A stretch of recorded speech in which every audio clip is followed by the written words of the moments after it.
What if you were the new kid in the galaxy, but for almost 50 years, everyone just wrote you off as too scared to even show your face? That's exactly the position humanity was in. Inside the colossal Great Hall of the Galactic Concord, a chamber nearly a mile long with a ceiling showing the live, star-dusted cosmos, representatives from 214 alien species were gathered. At the center of it all was High Chancellor Morveth, her silver robes shimmering. At nearly 400 years old, she'd seen everything, and for the last 60 years, she'd led this assembly in doing, well, mostly just talking. And that inaction was about to come back and bite them. Stick around to see how the underdog nobody took seriously was about to change the entire game. Her voice, perfectly translated for every ear or listening organ, echoed through the hall. "We will now begin the roll call," she announced, her tone thick with routine. "Let the record show attendance for the 47th Annual Summit." The names droned on, one after another. The Authority Collective? Here. The Belmathy Trade Union? Present. Then, after nearly an hour of this, the automated system called out a name that made the entire hall go dead silent. Terran Confederation. Every single eye, sensor, and bizarre alien face swiveled to stare at a single, empty chair in the observers section. For 47 straight years, that chair had collected dust. Ever since humanity got their invitation to the galactic big leagues, they had been a no-show. Terran Confederation, the system repeated into the silence. Nothing. A ripple of snickers and whispers spread through the crowd. High Chancellor Morveth simply tapped on her screen. "Let the record show the Terran Confederation has once again declined to attend. We shall proceed." But before she could move on, a loud, barking laugh erupted from the upper tiers. It was Ambassador Breath of the Colossi Dominion, a massive, scaly brute whose skin was glowing an ugly, deep purple, the color of pure contempt. "Why do we even bother with this charade?" he boomed, his voice dripping with scorn. "The humans are a pathetic bunch of primitives, cowering on their little mud ball behind a single star. They have absolutely nothing to offer us." A few other delegates rumbled in agreement. To them, humans were just some backwater species from the boring edge of the galaxy, found by a survey ship 80 years ago and not worth a second thought. High Chancellor Morveth simply held up a hand. "The invitation stands. It is protocol," she said, her voice flat. "Every spacefaring species is offered a seat. If the humans refuse to take it, that is their loss." And just like that, the subject was dropped, as it was every year. The summit then turned to the actual crisis, the Rakari hegemony.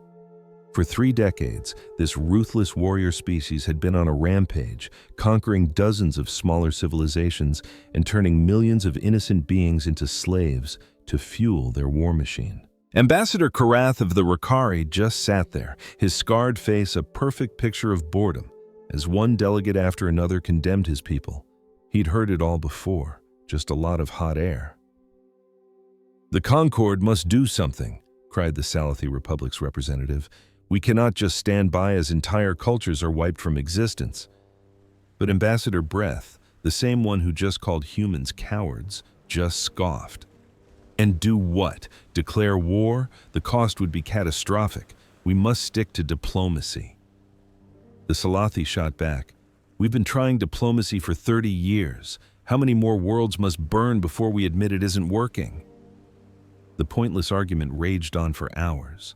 Ideas were thrown out and immediately shot down. Sanctions were deemed too weak. A military strike was considered far too risky and expensive. In the end, the summit did the only thing it ever did. It issued a strongly worded letter of concern. The Rakari ambassador accepted the document with a smirk, promising his government would give it the full attention it deserved. As he walked out, High Chancellor Morveth felt a familiar weight in her heart. 60 years on the job and the story never changed. The strong take what they want, the weak suffer, and the rest of them write angry letters about it. Later that night, Morveth was in her private chambers when her young aide, Torveth, approached her. "The summit was as expected," Morveth sighed. "Another year, another spectacular failure." Chancellor, Torth said, his voice laced with anxiety, you need to see this. Our intelligence division just flagged some very strange activity in the outer sectors. He handed her a data tablet. As Morveth scrolled through the report, her ancient eyes widened. It detailed sightings of unknown ships in deep space, nowhere near established travel routes. These ships were colossal, bigger than anything in the Conquered's fleet, and they moved with a speed and elegance that suggested technology light years ahead of their own. And any time a Conquered patrol got too close, the mystery ships would simply vanish. These sightings go back 40 years, Morveth whispered, her voice trembling slightly. Why am I only seeing this now? The reports were filed in different sectors, by different patrols, Torth explained. Nobody connected the dots until one analyst ran a deep-level pattern search. Chancellor, their flight paths, they all originate from the same point of space. Morveth looked up, a cold dread washing over her. Where? Torth took a deep breath. Human space. The tablet nearly slipped from Morveth's hands as all the pieces slammed into place. The humans, the primitives, the cowards. Does anyone else know? She demanded. No, Chancellor. The analyst reported directly to me and I came straight to you. Good. Keep it that way, Morveth ordered, her mind racing. She looked at the tablet again. These weren't survey ships. These were warships. I want constant passive surveillance on human space. I want to know everything, but they can't know we're watching. A report on my desk every single day. Yes, Chancellor. What do you think is happening? Morveth stared out of her window at the distant stars. I think, she said slowly, we assumed their silence was fear. We assumed their absence meant they were insignificant. She turned back to her aide, a new, terrifying thought dawning on her. What if we were dead wrong? A galaxy away, a young Conquered analyst named Yuki Tanaka was wondering the exact same thing. Her job was to monitor the unimportant species, and humanity was at the top of that list. For 3 years, she'd sifted through the most boring data imaginable about Earth. Until today. It started with a simple question that no one had bothered to ask. Why did the humans attend their first 3 summits and then ghost everyone? The official record said they lost interest, but Yuki dug deeper into the archives. She found the recordings of those first meetings and saw the human observers. They didn't look bored. They looked absolutely furious. Back then, the Conquered was debating how to handle the extermination of a species called the Melthari. The debate was sickeningly familiar. Endless talk, passionate speeches, and zero actual help. The Melthari were completely wiped out while the Conquered was still scheduling another meeting to discuss the issue. The humans had watched it all unfold, taking notes. Then, they quietly went home. And they never returned. Yuki found their last official message. It was short, polite, and colder than deep space. The Terran Confederation thanks the Galactic Conquered for its hospitality and declines further participation at this time. That was it. 80 years of radio silence. Yuki leaned back, her heart pounding. The humans weren't hiding. They were disgusted. They had looked at the most powerful body in the galaxy, judged it to be a useless, cowardly talk shop, and walked away to prepare for a universe they now knew they had to deal with themselves. They weren't savages, they were students. They had been watching all this time, mapping the galaxy's powers, learning who was a threat and who was just talk. The real question was, what were they planning to do with that knowledge? As she typed up her report, she had a sinking feeling it would just be ignored like all the others. But a knot in her stomach told her this time was different. Something was coming. Way out in the uncharted blackness between the stars, a storm was gathering. 1,000 ships hung silent in the void, a fleet built in secret, their crews waiting with perfect, disciplined patience. They had been waiting for a very long time, and now the wait was finally over. Admiral Chen Wei stood on the bridge of the flagship Prometheus, watching the starfield. At nearly 3 kilometers long, her ship had enough firepower to crack a small moon. For Chen, it was home. She had spent 40 years in the fleet, rising from a rookie ensign to the supreme commander of humanity's entire military. In all that time, she had never fired a single shot in anger at another species. No human had. But that was all about to change. "Admiral, the intelligence briefing is ready." Admiral Chen gazed out at the endless starfield before her aide, Commander Marcus Webb, appeared at her side. He was a young man for his position, not even 50, yet his razor-sharp mind had earned him her absolute trust. "Show me," Chen said, her voice a low command. They moved to the ship's bridge, a cavernous circular chamber buzzing with the quiet energy of a dozen control consoles. Her senior officers were already waiting, their expressions grim. They'd all seen the preliminary reports. The main view screen flickered to life, replaying the Galactic Concord Summit from 3 days prior. Chen watched Ambassador Breath's sneering dismissal of humanity's concerns, followed by the Council's usual empty debate about the Vicari Empire's latest aggression, a debate that, predictably, went nowhere. It felt like a recording she'd been watching on a loop her entire life. "The same old song and dance," muttered Captain Reynolds, her second in command. They talk and nothing ever changes." "This time is different," Commander Webb said quietly. He switched the view screen to a new image, a tiny, isolated space station in a system so far off the beaten path it was barely on the charts. "This is Sanctuary Station. It was established 12 years ago as a haven for refugees fleeing the Vicari. Right now, it's home to 50,000 souls from over 30 different species." Chen knew all about Sanctuary. Human intelligence had been watching over it in secret since the day it was founded. It was one of the last places in the galaxy where the victims of the Vicari could find peace. "The Vicari found them," Webb stated, his voice heavy. "A battle group jumped from their home system 6 days ago. On their current course, they'll reach Sanctuary Station in less than 18 hours.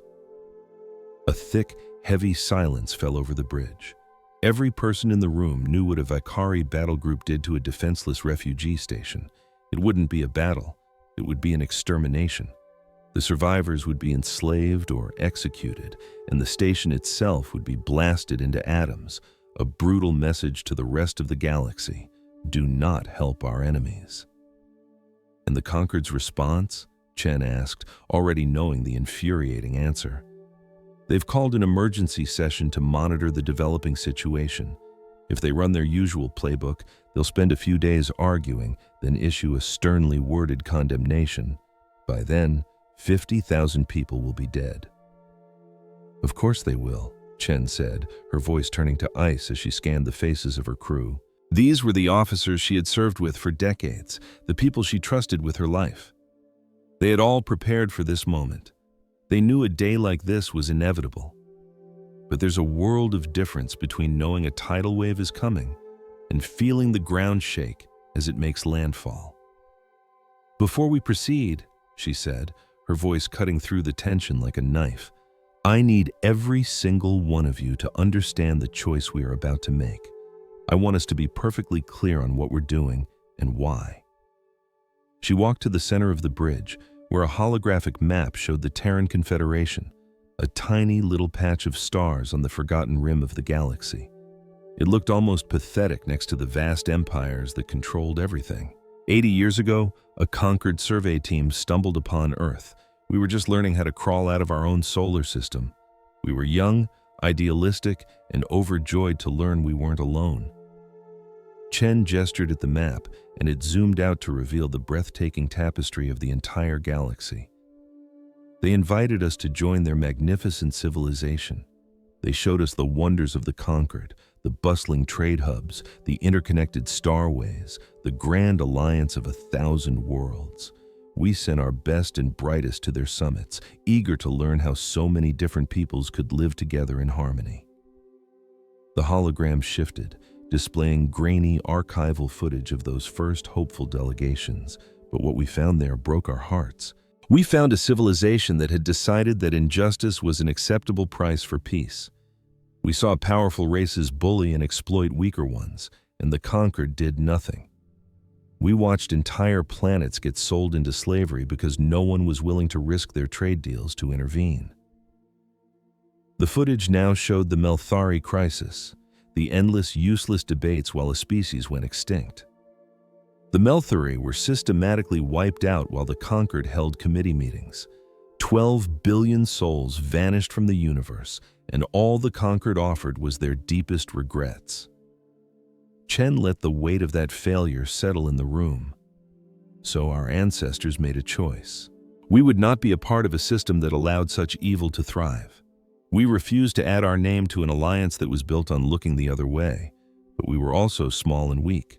If we had raised our voices in protest, we would have been crushed. So we stayed quiet, Captain Reynolds finished for her. We stayed quiet, Chen affirmed, but we did not stay idle. The hologram flickered and then revealed humanity's greatest secret: shipyards hidden inside hollowed-out asteroids, research facilities floating in the upper atmospheres of gas giants, training academies scattered across a dozen dead moons, an entire civilization built in the shadows, completely off the conquered's grid. For 80 years we built. We studied every species in the Concord. We analyzed their technology, we mapped their supply lines, we found their pressure points. We built a fleet that could go toe-to-toe with any power in this galaxy, and we watched. The display became a chilling collage of intelligence reports showing the unspeakable cruelty of the Vicari. Slave auctions, labor camps, worlds stripped of all life and resources. We watched the Vicari burn their way across the stars. We watched the conquered do nothing, and we documented every last crime, waiting for the one moment, the one perfect opportunity to finally act. Why did we wait? A young ensign blurted out, his voice choked with emotion. If we had this kind of strength, why did we let it all happen?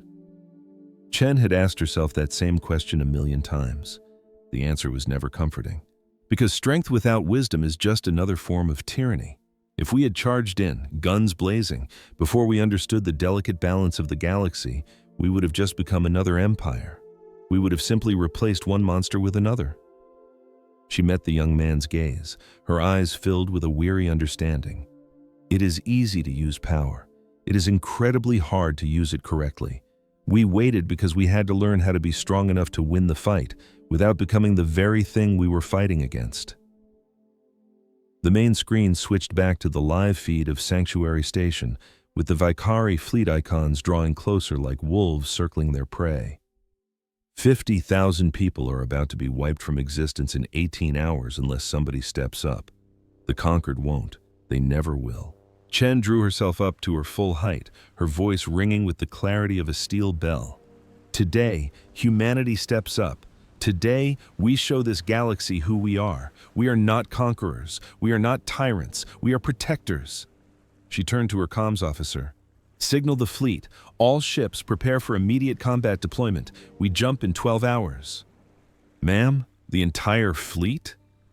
The officer's jaw was slack with astonishment. That's over 1,000 ships. I'm aware of my own order of battle, Lieutenant. Yes, Admiral. Sending the signal now.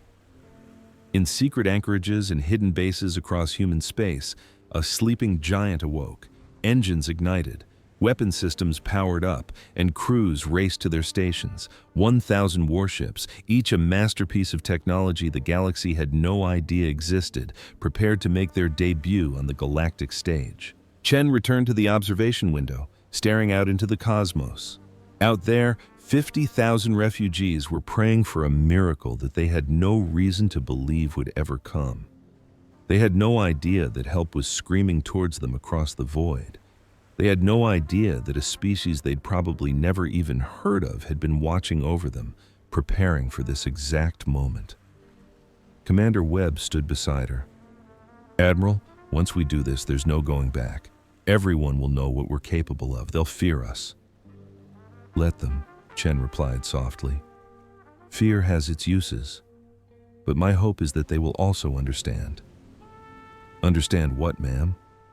That we didn't build this fleet to conquer. We built it to be a shield. Every ship, every gun, every soldier in our fleet exists for one reason: to stand between the innocent and those who would do them harm.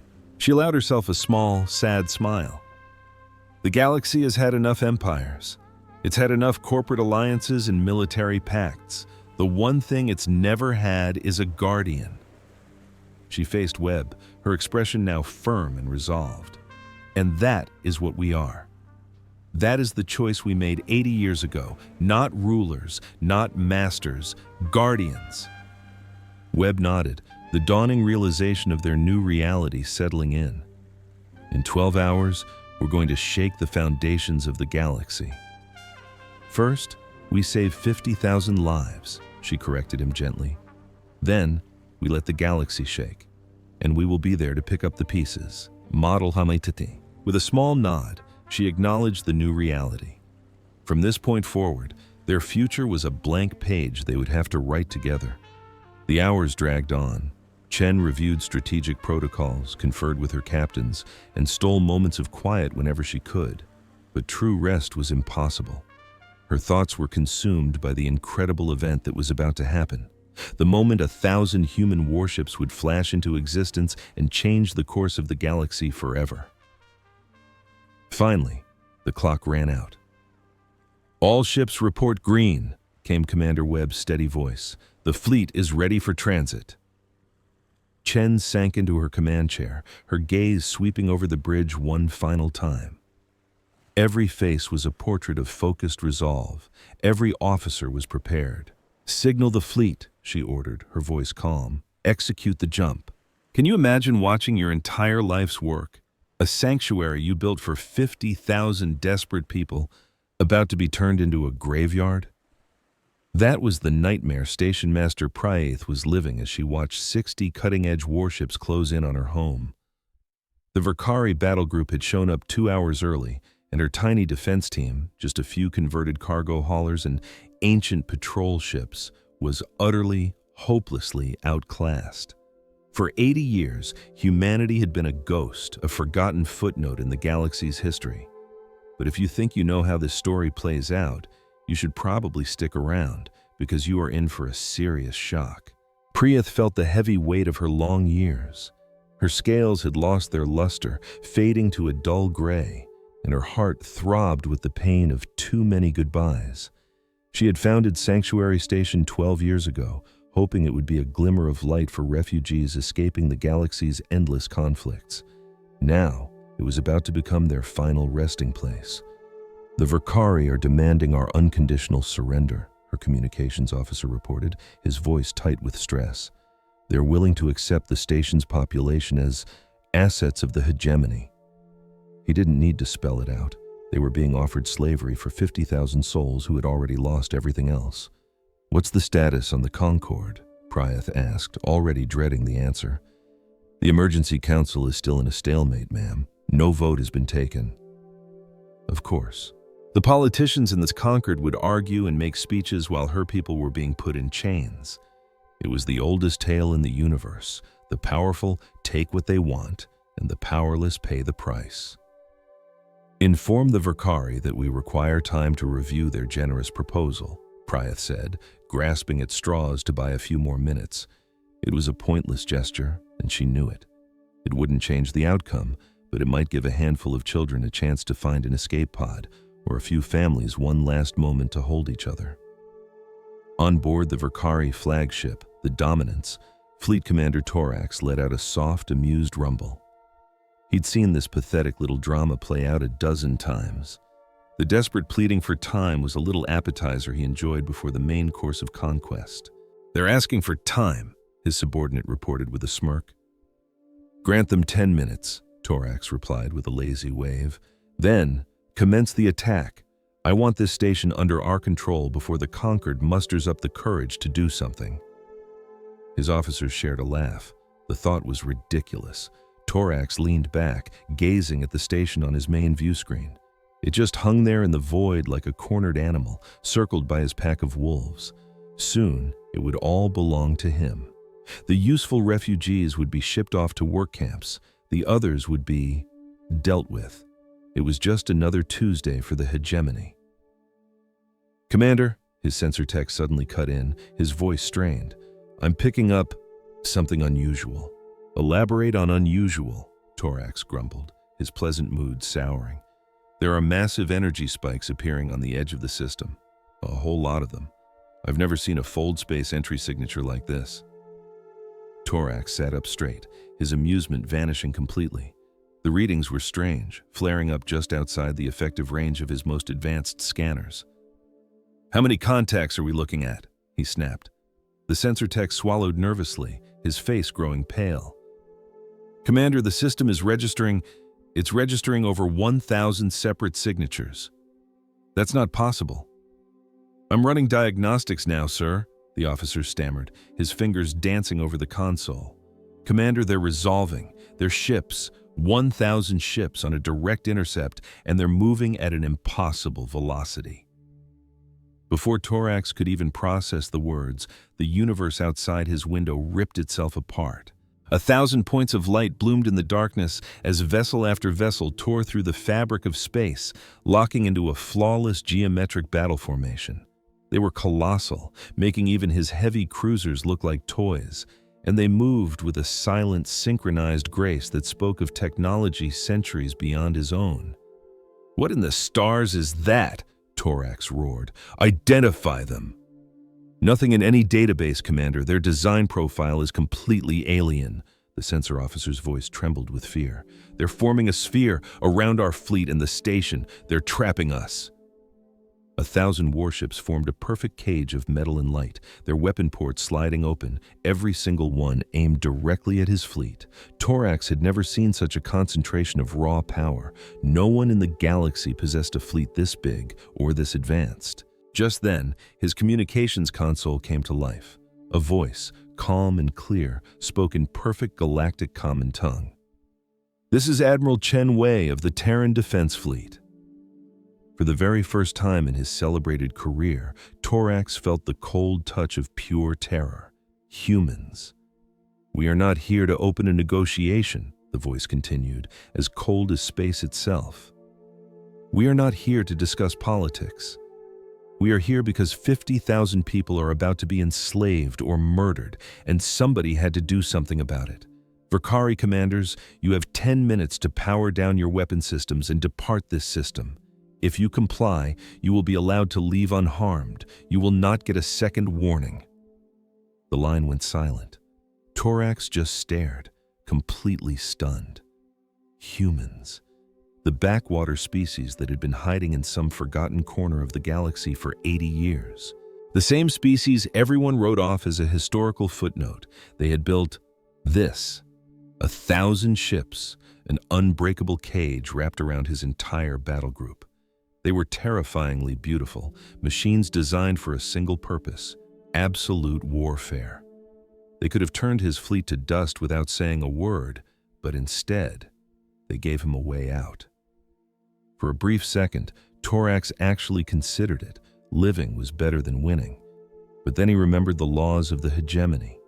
To return in failure, even with his ships intact, meant a slow, humiliating public execution for him and his entire family. He would rather go down fighting. "All ships form up for attack," he ordered, his voice cracking.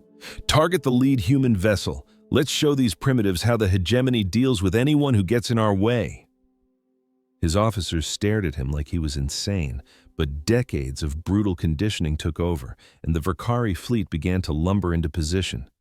On the bridge of the human flagship, Admiral Chen watched them move. She wasn't surprised. Hubris was a fatal disease. "All ships weapons free," she said evenly.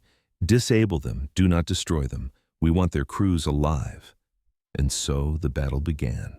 And 4 minutes and 23 seconds later, it was finished. It wasn't a battle. It was a dissection. The human fleet acted as a single organism, an orchestra of silent, precise energy beams. They didn't fire missiles or plasma. They fired beams of light that surgically targeted and shut down critical systems. Engines flickered and died. Weapon emplacements went dark. Shield generators let out one last pitiful hum before overloading. One by one, 60 of the hegemony's most fearsome warships were turned into helpless drifting tombs. Not a single vessel was destroyed. The dominance was the last one to go dark. Torax watched in silent shock as his bridge lost power, the red emergency lights painting grim shadows on the walls. His weapons were offline, his engines were cold. A single voice cut through the dead air, broadcast directly to his powerless bridge. "Fleet Commander Torax," Admiral Chen said, "your ships have been neutralized. Your crews will be taken into custody, and we are sending medical shuttles for your wounded. Let me be clear. Your campaign of conquest is over." The channel cut out. Torax collapsed into his command chair, completely shattered. His entire fleet taken apart in less than 5 minutes without a single human loss. What had they been building out there in the darkness all these years? On Sanctuary Station, Priyeth watched the tactical map through a watery haze of tears. The Vakari ships were dark and dead in the water, floating inside the protective embrace of the human armada.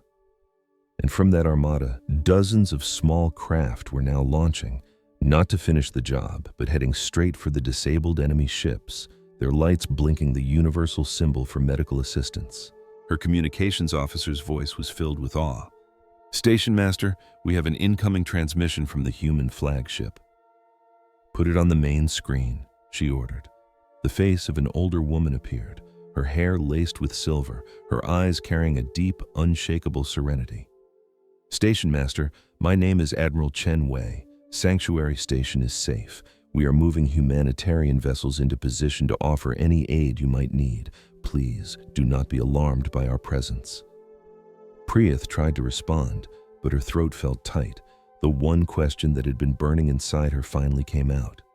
"Why?" she asked, her voice breaking. "Why did you help us?" Admiral Chen offered her a smile, and it was filled with an incredible, genuine warmth. "Because someone needed to, because we were able to, and because it's what our people believe in." "But you don't owe us a thing," Pry argued. "We're not your people." "As of today, you are," Chen replied with a calm sense of finality. "Get some rest, Station Master. You're under our protection now." The screen winked out. Pry collapsed into her chair, and for the first time in what felt like a lifetime, she allowed herself to cry. For 12 long years, she'd broadcast the desperate pleas of refugees, only to be met with galactic silence. For 12 long years, she had pleaded with the conquered for help that was never sent. And now, from the deepest black of space, salvation had arrived.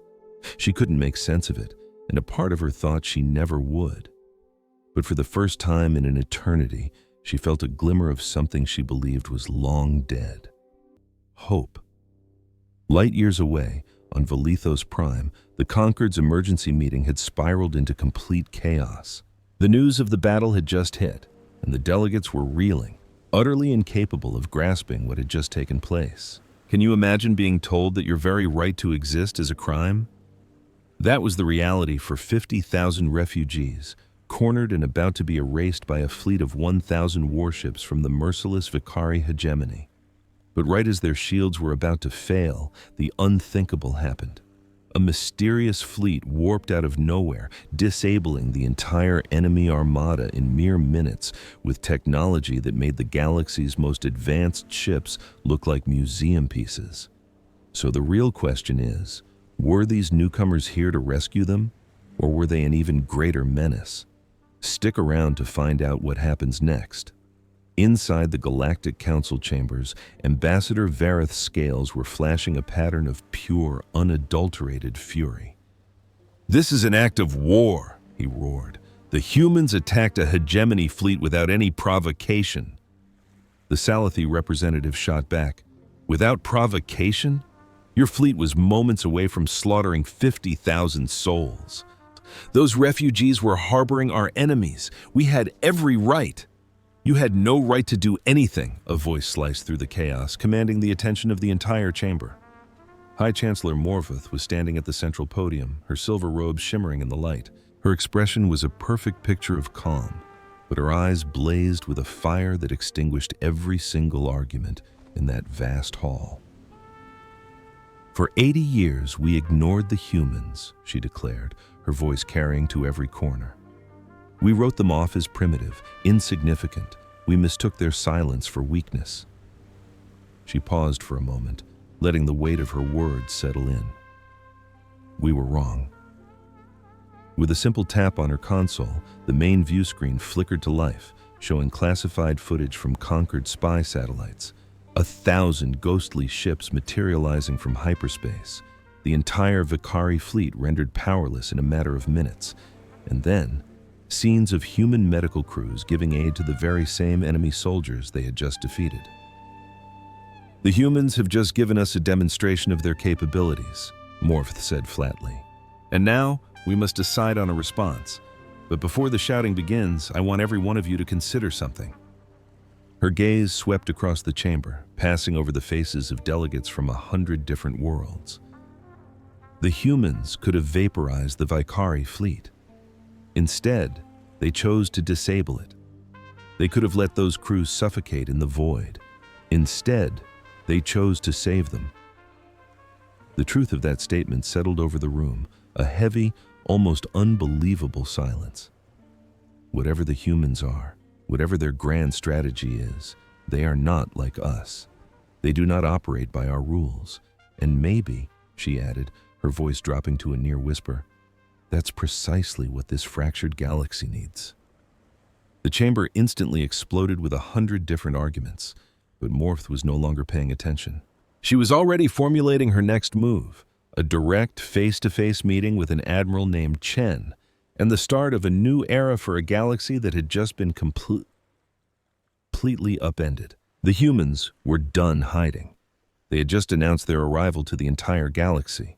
Aboard the human carrier, Mercy, the medical bay was an island of quiet, the only sound the gentle chiming of medical monitors. In bed after bed lay the wounded Vicari soldiers, their injuries treated, their pain managed, their lives saved by the very people they had been sent to annihilate. Lieutenant Karath was one of them, staring up at the ceiling, trying to process the impossible. Just 12 hours ago, he was mentally preparing to lead a strike against that refugee station. Now, he was a prisoner of war, being offered a cup of water by his captors. A human woman approached his bed. She was smaller than him, with warm brown skin and hands that moved with a gentle, expert confidence. She wore a medic's uniform and held a tray with a bowl of steaming food. "How are you feeling?" she asked, her galactic standard accent flawless. Karath was silent at first, trying to find a shred of logic in a totally illogical situation. His warship had been left dead in the water, its life support failing. He had braced himself for the end. Instead, human rescue teams had sliced through his ship's hull and pulled him from the wreckage. "Why?" he finally croaked, his throat raw from the smoke. "Why? What?" she asked softly. "Why save me? I'm your enemy. My orders were to eliminate everyone on that station." He paused, the words tasting like poison. "We would have killed you too." The human medic set the tray down and slid a chair next to his bed. "You were following orders," she said, as if it were the simplest thing in the world. "You were doing what your government commanded. That doesn't make it right, but it doesn't automatically make you a monster." "That's not an answer," he growled, his voice low. "No," she conceded, taking a moment to think. "I suppose it's not. The real answer is, we help because this is who we chose to be. We built this fleet to defend the innocent, yes, but we also built it with the understanding that the soldiers on the other side are people too. You have families, you have loved ones, your life has worth." Karath just slowly shook his head in disbelief. The hegemony would never show this kind of mercy. If your ships were drifting dead in space, our medics wouldn't be saving you. Your survivors would be put in chains or worse. "I'm aware of that," she said. "Then why?" he pressed, his voice pleading. "Because we are not you." The words were so simple, yet they struck him like a physical blow. "We could be," she continued. "We have more than enough power to do as we please, but we chose a different path. We chose to be better." Karath was silent for a very long time. His entire life, he had been taught that strength was about dominance, that power meant absolute control, and that mercy was a weakness to be exploited. And now, lying here in an enemy sickbay, being cared for by a species he was trained to hate, His entire worldview was crumbling. "What will happen to us?" he finally asked. "You'll be cared for here until the diplomats sort things out. Then you'll be repatriated, sent home to your government. No one will be harmed. No one will be mistreated." She stood up and nodded toward the tray she had brought. "You should eat. You'll need your strength to recover." As she turned to check on another one of his crewmates, Karath was left alone with his thoughts in a bowl of warm soup that smelled, to his complete and utter astonishment, absolutely delicious. Meanwhile, on the far side of the galaxy, High Chancellor Morvth's shuttle was on final approach to the human flagship, the Prometheus. She had demanded this meeting personally, ignoring the frantic protests of her advisors. Admiral Chen had agreed without a moment's hesitation. The shuttle bay of the Prometheus was staggering, large enough to house a dozen of her own capital ships. As her shuttle landed, she saw a delegation waiting, their crisp, clean uniforms a stark contrast to the disheveled panic of her own government. Admiral Chen stood at the head of the group. She was shorter than Morveth had imagined, but she carried herself with a grounded confidence that demanded instant respect. "High Chancellor," Chen said, extending her hand in the traditional human greeting. "Welcome aboard." Morveth cautiously accepted the handshake, recalling the customs briefings she'd hastily reviewed. "Admiral Chen, thank you for seeing me. The Conquered demands an explanation." "After 80 years of being ignored," Chen replied with a slight smile, "I imagine you have quite a few questions." "More than you can possibly imagine," Morveth admitted. Chen led her through the vessel to a private conference room. It was surprisingly Spartan, with a single wall of windows revealing the star-dusted blackness of space and a simple table at its center. There were no guards, no weapons in sight. It was simply two leaders sitting across from one another. "Then ask," Chen invited. Morveth sat, her mind racing to organize the hundreds of questions swirling within it. She had rehearsed this meeting for days, yet now, the most basic question felt like the most critical one. "Why did you hide?" she finally asked. "Your technology is centuries beyond ours. You could have dominated the galaxy from the start. Why remain in the shadows for so long?" Chen's smile was tinged with a bit of sadness. "Because we attended your council meetings 80 years ago. We watched, we listened, and we saw endless debates that led to nothing while entire civilizations were left to suffer. We saw how the powerful preyed on the weak, while your so-called alliance did nothing but watch. We took one look at that broken system," she said, her eyes intense, "and we knew we wanted no part of it." "So you just hid from the rest of the galaxy?" Morveth challenged. "No, we prepared. There's a universe of difference," Chen corrected gently. "If we had come out swinging before we understood the galaxy, before we had the wisdom to handle our own strength, we would have just become another empire. We'd be conquerors today. That's what always happens when you have power without principles." "So what is it you want now?" "To build something new, something better," Chen declared. "A galaxy where the strong actually protect the weak instead of feeding on them. A government where talking leads to action, where we stop ignoring suffering just because it's easier to look away." Morveth weighed the words. They were beautiful, but she'd heard beautiful words before. "How do I know you won't just force this new reality on us? Your fleet is strong enough to dismantle the Conquered by tomorrow morning." "You're right. It could," Chen admitted, her tone unwavering. "But it won't. We didn't spend 80 years building this fleet just to become the new galactic bullies. We built it to be a shield." "A shield for who?" Morveth asked, her doubt evident in her voice. "For everyone," Chen replied simply. "Every species, every planet, every single person who can't stand up for themselves. This galaxy has had plenty of empires. It's had alliances built on nothing but greed. What it's never had is a power that exists for one single reason: to defend the defenseless." Morveth was, for a moment, utterly speechless. In her long career, she'd met countless leaders who made countless promises. Most were empty. But she saw a conviction in Admiral Chen's eyes that was so profound, it almost dared her to believe. "What are you asking from the Conquered?" she finally managed to ask. "Partnership," Chen answered instantly. "Not obedience, not tribute, not control. A genuine partnership." We want to work with anyone who believes that with great power comes an even greater responsibility. She stood up and walked over to the viewport, looking out at the endless field of stars. The Vicari aren't going to give up. This loss will just make them angrier. They'll rebuild, and they'll be back. The only way to stop the cycle for good is to build an alliance so strong that the very idea of starting a war becomes unthinkable. We're proposing a new coalition, an alliance that's open to any species that agrees to its core principles. Humanity would be one member among equals, not the one in charge. We have zero interest in running anyone's life but our own. Morvith rose and stood beside Chen at the window, gazing into the deep, star-dusted black. An infinite ocean of lights, each one a world, a civilization, a dream. You know, don't you, that some of the worlds you defeated will never, ever trust you, she said softly. They'll see you as a threat, no matter what you say. I know, and that will be their choice. We won't force anyone to join, but we also won't let anyone keep playing the old game of exploitation. The days of standing by while the innocent get crushed are over. That sounds an awful lot like an ultimatum.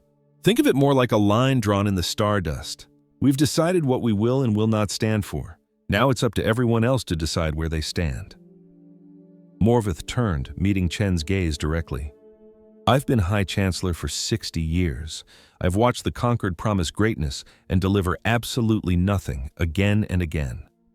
I've watched entire species get dragged away into slavery while we argued about the correct paperwork for filing a complaint. I have hated myself for being so completely powerless to do anything about it. She took a deep, shaky breath, her voice choked with emotion. I don't know if I can trust you, Admiral. I don't know if your dream is even possible. But I know for a fact that the old way is broken for good. And if there is even a sliver of a chance we can build something better, I have to be a part of it. A real warm smile finally broke across Chen's face. Then let's get to work. 3 days later, Admiral Chen addressed the Galactic Concord. The Grand Assembly Hall was so full there wasn't a spare seat in the house. Every known species had sent a representative. The tension in the room was so thick you could feel it. Some delegates stared at Chen with pure terror in their eyes. Others looked at her with a fragile spark of hope, but most of them just looked completely and utterly lost. Chen stood at the central podium, alone, unarmed, ready to face the judgment of an entire galaxy. I know you have questions, she started, her voice calm and strong. I know you're scared. A new power has shown up out of nowhere, with technology you don't understand and motives you can only guess at. If I were in your place, I'd be scared too. She scanned the massive room, trying to make eye contact with as many of the delegates as she could. So let me tell you who we are. 80 years ago, humanity found out we weren't alone. You invited us to join your great civilization, so we sent people to watch and learn your ways. And what we saw broke our hearts. The giant view screen behind her flickered to life, showing images that many in the hall had tried their best to forget. The Malari famine, the endless, pointless debates, the species that simply ceased to exist while the conquered did nothing at all. We saw 12 billion people starve to death while this body debated a proper response. We saw the Ricari enslave millions while you argued about sanctions. We saw one tragedy after another unfold, and so we made a choice. Chen's voice turned to steel. We promised ourselves we would never be part of a system that allowed such horrors. But we also promised that when we finally stepped in, we would not become the same kind of monsters we wanted to stop. She gestured, and the screen changed, now showing the battle at Sanctuary Station. The 1,000 human ships, the entire Ricari fleet disabled in minutes, and human medics tending to their wounded enemies. We built our fleet to be a shield for the innocent. We built it with enough power to break any force that preys on the helpless. But we also built it with the discipline to show mercy, to save lives when it would have been so much easier to just destroy everything. That is who we are. That is what we stand for. Chen paused, letting the full weight of her words settle over the silent hall. I'm not here to threaten you. I'm not here to demand you follow me. I'm here to give you a choice. You can keep going just as you have been, arguing while innocent people suffer, propping up a system that protects the powerful by grinding the weak into dust. Or you can join us, and together we can create something new." "And what exactly are you suggesting?" Ambassador Breath shouted from the floor. His voice was dripping with hostility, but Chen could hear the fear shaking underneath it. "A coalition, open to any species that will promise to follow its main rules, that the strong have a duty to protect the weak, that aggression will not be tolerated, and that suffering will be answered with action, not empty promises. Humanity will have one voice among many, not be the rulers of this new group. We're looking for partners, not followers." "And if we refuse?" "Then you refuse. We won't force anyone to join, but we will not stand by and let the old ways continue. If another species is threatened, if another people are facing slavery or extinction, we will step in, with or without the conquered's permission." The chamber exploded into a storm of shouting, but Chen just stood there, waiting with perfect calm for the noise to die down. "You have 80 years of our silence to think about," she said finally. 80 years where humanity watched and learned and got ready. We could have shown up sooner. We chose to wait until we were sure we could do this the right way. She looked around the room one last time. "Now, we are ready. The only question is, are you?" She stepped down from the podium and walked straight out of the grand hall, leaving 200 species to argue about a future that had already begun. The galaxy was never going to be the same. A year had passed since the battle at Sanctuary Station, and the galactic map looked completely different. The Verkari hegemony was gone, not because humanity wiped it out, but because its own oppressed people rose up. Once the conquered world saw that fighting back was actually possible, once they knew a power existed that would have their back, they found a courage they thought had been crushed out of them forever. One world after another threw off the chains of their oppressors. The huge empire rotted from the inside, leaving the Verkari to finally face justice for centuries of cruelty. The galactic concord itself had shattered. Some species clung to the old ways, hiding in their home systems and hoping the wave of change would just pass them by. While many had eagerly joined the new alliance, humanity helped forge, pledging allegiance to ideals they'd only ever paid lip service to. Admiral Chen Wei was looking at the proof. She stood at an observation window on a space station orbiting a planet they now called New Dawn. Just 6 months ago, this world was a Verkari mining operation, a pit of despair run by the enslaved labor of a dozen species. Today, it was a sanctuary. It was a place where those who had known only suffering could finally start to heal and rebuild their lives. Human volunteers were working shoulder to shoulder with beings from every corner of the galaxy, putting up homes, schools, and hospitals. Medical staff tended to injuries some of these survivors had endured for decades, while teachers were helping children learn to read and write in their own languages for the very first time. For 3 generations, her family had known nothing but chains. Her grandmother perished in the mines. Her mother was worked until her body shattered, and she was born into that same brutal servitude. But her children would be born free. So how did one person, leading one fleet, manage to topple a galactic empire that had ruled with an iron fist for centuries? It's a story about a completely different kind of strength, and it might just change how you see everything. Stick around to find out what really happened. The revolution began with 2 things the vicious hegemony had banned: compassion and mercy. Commander Webb joined Admiral Chen at the window, looking like he'd aged a decade in the last year alone. They all had. It turned out that creating something new was infinitely harder than destroying something old. "The Salathi Republic just made it official," he reported. "They've joined the coalition. That puts us at 47 species. That's good news. Tss. Any holdouts?" "The same old crowd. Ambassador Breath is still trying to stir up trouble, but his words are falling on deaf ears. And the Colossi Dominion is too caught up in its own internal power struggles to pay us any mind." Chen just gave a slight nod. She had expected resistance. What she hadn't anticipated was the sheer speed of the collapse once the first domino was pushed. "There's one more thing," Webb said. "Former Fleet Commander Torax is asking to meet with you. He was released from custody and sent back to his people, but he claims he has something vital to share." Now, that was unexpected. Torax was the very commander who had led the assault on Sanctuary Station. His capture had been the decisive moment in that battle. What does he want? He wouldn't specify, only that he traveled all this way to ask you in person. Chen thought about it for a second. Send him to my office. Let's find out what's on his mind.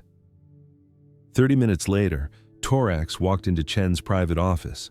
He was a mere echo of the man he once was, far thinner than he'd been a year ago. The natural sheen of his scales was gone, replaced by a dull finish, and the suffocating arrogance he once projected had vanished. Defeat had fundamentally reshaped him, right down to his core. "Admiral Chen," he began, his voice stiff but laced with an undeniable respect. "I appreciate you seeing me." "Former fleet commander," Chen motioned toward a chair. "Please, sit." Torax sank into the chair with a sigh that seemed to carry the weight of entire worlds. He stared at his own hands for a long moment, struggling to find the words. "I dedicated my entire existence to the hegemony's ideals," he said at last. "I was taught that strength was the only virtue, that power was meant to be wielded, and that the strong had a natural right to dominate the weak. I took lives for that belief. I subjugated planets for it. I enslaved countless innocent people because I was convinced it was the fundamental order of the universe." He finally raised his head and met her eyes. "Then you annihilated my entire fleet in under 4 minutes without causing a single casualty among my crew. You took me prisoner, and you treated my injuries. You offered me food and water, and you spoke to me as if I were a person, not simply your vanquished foe." "You are a person, Torax," Chen stated, her tone gentle but firm. "That's the point. I never grasped that concept. The idea that you could show an enemy dignity, that you could achieve victory without resorting to cruelty, that you could possess such overwhelming power and choose to show mercy. It was completely foreign to me." Torax just shook his head, still in awe. "During my time in your prison, all I could do was think. I thought about every life I'd ruined, every world I'd conquered, every monstrous act I'd committed in the hegemony's name. And it hit me. I had wasted my entire life in service to a lie." Chen remained silent, letting him get it all out. She had witnessed this transformation in other Vicari prisoners, their entire worldview shattered by their first encounter with basic human decency. It was moments like this that fueled her hope for the new future they were all trying to forge.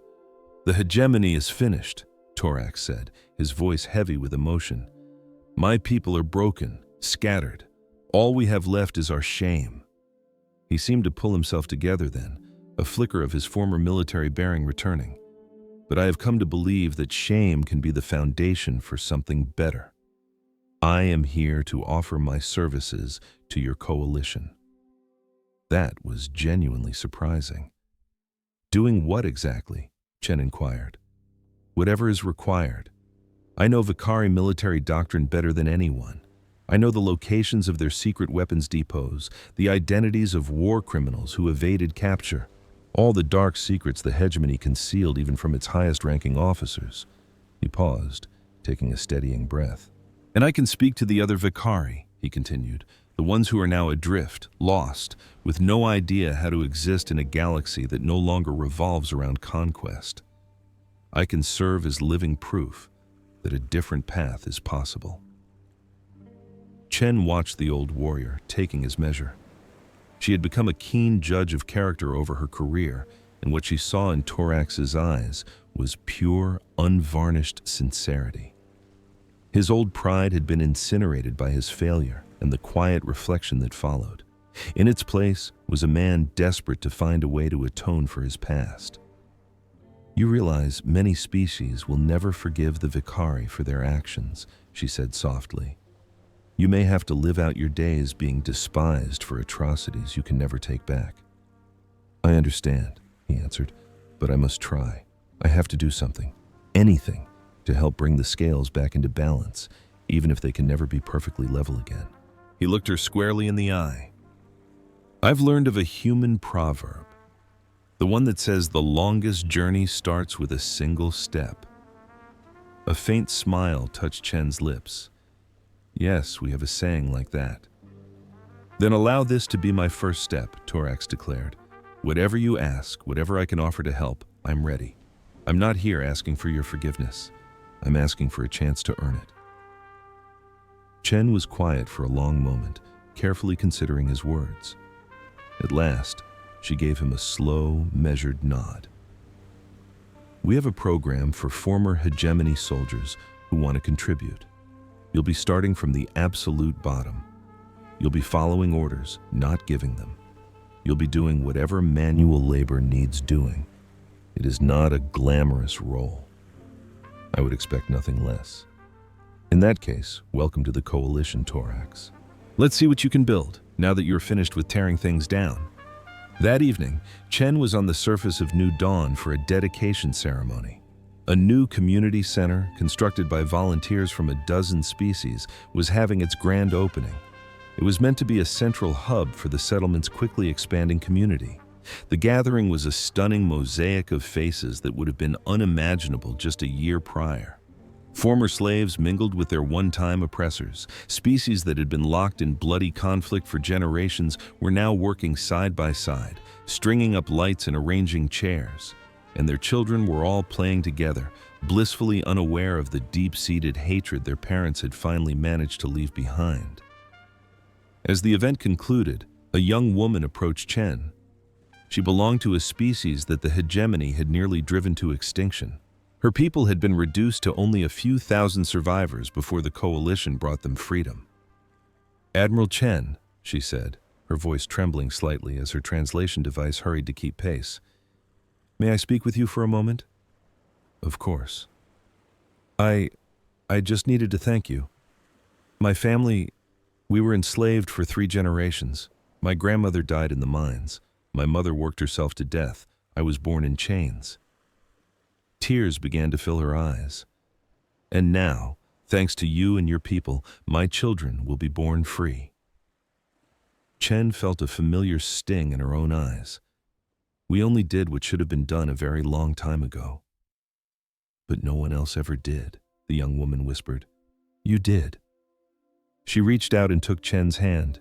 "Is it true what they say? That your people waited 100 years before you acted? That you could have intervened sooner?" It was a question Chen had faced many times, and it never got any easier to answer. "Yes, that's true," she admitted softly. "We could have revealed our existence much, much sooner." "Then why didn't you?" Chen gazed out at the incredible mix of people, at the former slaves and former soldiers all learning how to coexist in peace. She saw the children who would grow up with no memory of the nightmares their parents had endured. "Because if we had shown up then," she explained gently, "we would have arrived as conquerors, not as liberators. We had to take the time to learn how to be powerful without becoming the very same kind of monsters we were trying to stop." The young woman absorbed this for a moment. "So what comes next?" Chen smiled, her thoughts drifting back to a conversation with High Chancellor Morph a year ago, when the future was an unwritten story. "Now," she said, "we build something worth defending." As the celebration wound down, the crowds melted away into the balmy evening. Chen strolled peacefully through the new settlement, soaking it all in, the silhouettes of families returning to their homes, the warm glow of lights popping on one by one. It was the picture of a true community, born from the ruins of a fallen empire.